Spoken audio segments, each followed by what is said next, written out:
अशोकनगर जिले में ऑनलाइन सट्टा किंग आजाद खान पर हो सकती है बड़ी कार्रवाई। लगातार हो रही शिकायतों के बीच और पुलिस की कार्रवाई के बीच कहा जा सकता है कि आने वाले दिनों में अशोकनगर जिले के चर्चित नाम आजाद खान पर कहीं ना कहीं एक बड़ा शिकंजा कसा जा सकता है। जी हाँ, नमस्कार, आप देख रहे हैं स्वदेश समाचार और मैं हूं आपके साथ स्वदेश शर्मा। बात करते हैं आजाद खान की। यदि देखा जाए तो बीते कुछ दिनों से अशोकनगर जिले के साथ साथ मध्य प्रदेश में सिर्फ एक ही नाम चर्चा में है और वो है ऑनलाइन सट्टा किंग, जो क्रिकेट पे करोड़ों के दाव लगाने का जो आरोप है आजाद खान पर, और उसकी कार्रवाई को देखते हुए पुलिस लगातार कार्रवाई कर रही है। और इसके पीछे देखा जाए तो पिछले कई दिनों पहले पुलिस ने आजाद खान के ठिकाने आजाद पैलेस पर छापामार कार्रवाई की गई थी और आजाद खान को पकड़ने की कोशिश की थी, लेकिन आजाद खान नहीं मिला। उसके बाद यदि देखा जाए तो कल कलेक्टर आदित्य सिंह ने आजाद खान का जो पिस्टल का लाइसेंस था उनको निरस्त कर दिया गया और कहा गया है कि पुलिस द्वारा जो प्रकरण भेजे गए उन पर 10 प्रकरण थे और उस 10 प्रकरणों के बावजूद भी आजाद खान को एक पिस्टल का लाइसेंस जारी किया गया था, जो कहीं ना कहीं बीते दिनों जो जिम्मेदार जिला अधिकारी रहे हैं, पुलिस अधीक्षक रहे हैं, उनकी कार्यप्रणाली पर एक बड़ा सवाल खड़ा करता है कि आखिर जिस व्यक्ति पर 10 अपराध कायम है और उसको पिस्टल का लाइसेंस जारी हो जाता है, तो कहीं ना कहीं अशोकनगर जिले से लेकर गृह मंत्रालय तक आजाद खान की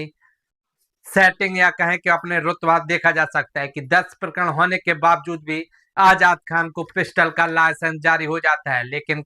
कल कलेक्टर आदित्य सिंह ने उस पिस्टल के लाइसेंस को निरस्त कर दिया गया है। लेकिन इन सब के बावजूद यदि आज जो हम आप एक बड़ा बात बता रहे हैं वो ये है कि हमारे हाथों में ये दस्तावेज देख रहे होंगे आप, ये दस्तावेज हैं, ये 4 पेज के दस्तावेज हैं। ये एक आरटीआई कार्यकर्ता द्वारा, जो भोपाल के रहने वाले हैं, उनके द्वारा ये पूरा एक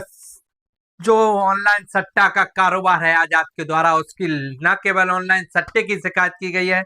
बल्कि एक विकास पिपरिया करके ये भोपाल के रहने वाले एक सामाजिक और आरटीआई कार्यकर्ता है, उनके द्वारा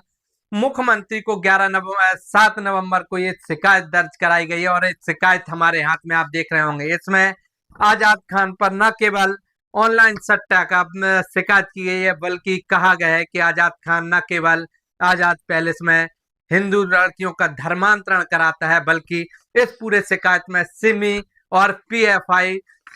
से भी नाता आजाद खान का जोड़ा है। और कहीं ना कहीं कहा है सिमी और पीएफआई के का एजेंट भी आजाद पैलेस में रुकते थे। साथ ही साथ इस पूरे शिकायत में यदि चौथे पेज पर देखा जाए तो इस विकास पिपरिया, जो अपने आप को भोपाल के रहने वाले बताते हैं, और उन्होंने इसमें पूरा कहा है कि कहीं ना कहीं दाऊद इब्राहिम से तक इनके संबंध आजाद खान के इस शिकायत में बताए जा रहे हैं। ये 4 पेज के हमारे पास से पूरा वो शिकायती आवेदन है जो 11 नवंबर को मुख्यमंत्री के यहाँ ये शिकायत दर्ज कराई गई है। और ये शिकायत पूरे हमारे हाथ में, और इस पूरे शिकायत के मामले में जब हमने अशोकनगर पुलिस अधीक्षक से बात की गई है तो उन्होंने भी बताया कि हाँ, ये शिकायत हार्ड कॉपी अभी उन्हें नहीं मिली है, लेकिन जो ऑनलाइन और जो पीडीएफ है वो इस शिकायत की पुलिस अधीक्षक के पास भी है। और इस पूरी शिकायत के बारीकी से काम किया जा रहा है और इस पर पुलिस जांच भी कर रही है। और इन जितने भी आरोप लगाए गए हैं उन आरोपों को पुलिस गंभीर बता रही है। फिलहाल यदि देखा जाए अशोकनगर के साथ साथ आजाद और आजाद खान के परिवार के बारे में, तो ये शिकायत एक गंभीर शिकायत है और इसकी जांच अवश्य होना चाहिए, क्योंकि देखा जाए तो आजाद खान का परिवार भी अशोकनगर जिले में एक अपना वजूद रखता है और इनके माता और भाई निर्दलीय के तौर पर अशोकनगर जिले में नगर पालिका में पार्षद हैं। तो कहीं ना कहीं एक अपने आप में एक राजनीतिक और एक सामाजिक परिवार होने के बाद यदि इतने गंभीर आरोप किसी परिवार पर लगाए जा रहे हैं तो एक तो उस परिवार की दृष्टि से देखा जाए तो इन आरोपों की जांच होना ही चाहिए। और इस पूरे यदि इस परिवार से हटके यदि अशोकनगर जिले की और मध्य प्रदेश की सुरक्षा के तौर पर बात की जाए तो विकास पपरिया, जो एक आरटीआई कार्यकर्ता है, उनके द्वारा जो शिकायत की गई है उनके आरोपों को भी पुलिस को गंभीरता से सोचना चाहिए और इसको पूरी गंभीरता से जांच करना चाहिए। और जो पुलिस अधीक्षक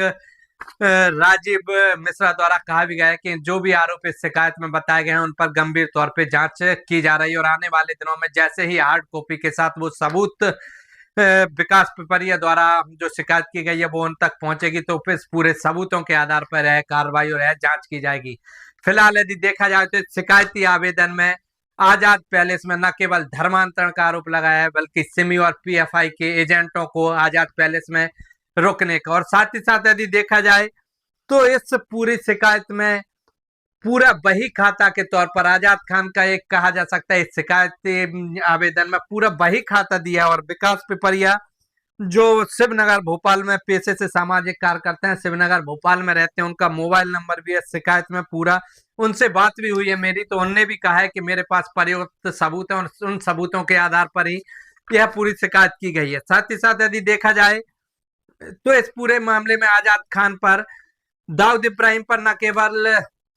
संबंध होने के आरोप लगाए बल्कि फर्जी पासपोर्ट से दुबई, कतर और पाकिस्तान में भी कई यात्राएं करने के आरोप इस सामाजिक कार्यकर्ता द्वारा आजाद खान पर लगाए गए हैं। साथ ही साथ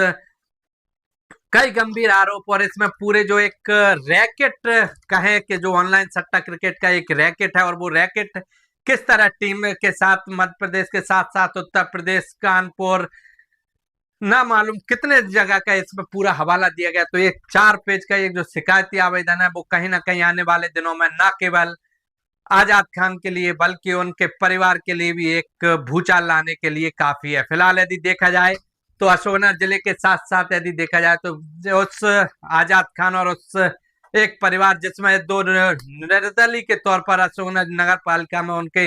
भाई और मां पार्षद हैं, उस जैसे सामाजिक परिवार के लिए जो जिनके हजारों की संख्या में उस अशोकनगर जिले में चाहने वाले हैं, और उससे यदि परिवार पर ऐसे गंभीर आरोप एक सामाजिक कार्यकर्ता द्वारा लगाए जाते हैं तो कहीं ना कहीं कहा जाएगा कि आने वाले दिनों में इन पूरे आरोपों को पुलिस द्वारा गंभीरता से लेना चाहिए, जिससे कि न केवल उस परिवार का एक जो छवि है वो स्पष्ट पब्लिक के सामने उजागर होना चाहिए कि आखिर इस रसूखदार परिवार का वजूद क्या है, आखिर इस जो आरोप लगाए जा रहे हैं और सीधे जो मुख्यमंत्री से शिकायत की जा रही है उन शिकायत में कितना दम है, या फिर इसी तरह किसी सामाजिक कार्यकर्ता द्वारा इस परिवार पे ये आरोप लगाए जा रहे हैं। फिलहाल यदि देखा जाए तो विकास पिपरिया द्वारा हमसे जो चर्चा की गई, जो फोन पे चर्चा हुई है, उन्होंने कहा है कि हमारे पास पर्याप्त सबूत है और उन्हीं पर्याप्त सबूतों के आधार पर यह शिकायत की गई है। तो ये अब पुलिस को चाहिए कि इस पूरे शिकायती जो 4 पेज का जो मुख्यमंत्री के यहाँ शिकायत की गई, और वो शिकायत मेरे हाथ में, और जो शिकायत है इसमें न केवल आजाद खान के गुर्गों के विथ मोबाइल नंबर के शिकायत की गई है, तो वही खाता पूरा इस शिकायत में विकास पिपरिया द्वारा प्रशासन के साथ साथ मुख्यमंत्री को दिया गया है। अब देखना होगा कि आने वाले दिनों में क्या एक्शन लिया जाता है और क्या कार्रवाई की जाती है। फिलहाल एक बड़ा सवाल यह भी खड़ा होता है कि आजाद खान का जो कल एक पिस्टल का लाइसेंस था वो कलेक्टर ने निलंबित कर दिया, और इस पर 10 प्रकरण होने के बावजूद भी पिस्टल का लाइसेंस जारी करने की मामला सामने आया। तो आप अंदाजा लगाया जा सकता है कि पिस्टल जो गृह मंत्रालय से जारी होती है और उसको अशोकनगर जिले में 10 प्रकरण दर्ज होने के बाद भी आजाद खान जैसे व्यक्ति को अशोकनगर एसपी कलेक्टर के वहां से होते हुए गृह मंत्रालय से तक एक पिस्टल जारी कर दी जाती है, तो आप आजाद खान के रसूख का अंदाजा लगाया जा सकता है। साथ ही साथ यदि परिवार के रसूख की बात की जाए तो अशोकनगर जिला नगर पालिका में आजाद खान के परिवार से 2 निर्दलीय पार्षद हैं, और दोनों ही निर्दलीय होकर इस बार अशोकनगर नगर पालिका पहुंचे हैं। तो कहीं ना कहीं कहा जा सकता है कि अशोकनगर जिले में एक अपना अलग ही रसूख रखने वाला आजाद खान का परिवार, और उस पर इस तरह के गंभीर आरोप प्रशासन के साथ साथ न केवल अशोकनगर की जनता के लिए बल्कि राजनीतिक महकमे में भी हड़कंप मचाने के लिए काफी है। अब देखना होगा कि आने वाले दिनों में जो जांच होती है वो जांच किस करवट बैठती है, क्या विकास पिपरिया द्वारा लगाए गए गंभीर आरोप सही पाए जाते हैं या फिर इन आरोपों में कोई सत्यता नहीं है। फिलहाल यह पूरा जो शिकायती आवेदन है इस पर जांच अवश्य होना चाहिए।